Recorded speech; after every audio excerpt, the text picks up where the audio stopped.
কাছে ঘুরতে লাগলো। সবাই বললো দেখো সে সফল হলো, কিন্তু হঠাৎ ঝড় এলো, শিশু পাখিটি বাতাসে আটকে গেল, স্বপ্নের আকাশ ছোঁয়া আর পূর্ণ হলো না। তারা বলেছে বিপ্লব হয়েছে, সবকিছু ঠিকভাবেই চলছে, কিন্তু সত্যি কি তাই হয়েছে? ফলাফল তো অর্ধেক পথেই লেগে গেছে।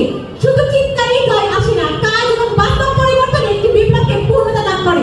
তারা বারবার সরকার পতনের কথা বলছে, সরকার পতনের পরেও কিন্তু তার জানা ছিল।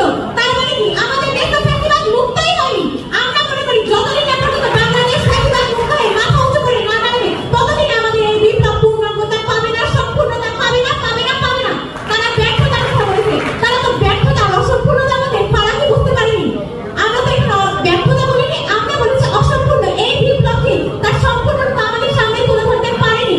তারা বিভিন্ন তথ্যের কথা বলেছে, কিন্তু তারা শুধু আমাদেরকে শব্দই দেখাচ্ছে, আমরা দেখাচ্ছি বাস্তবতা।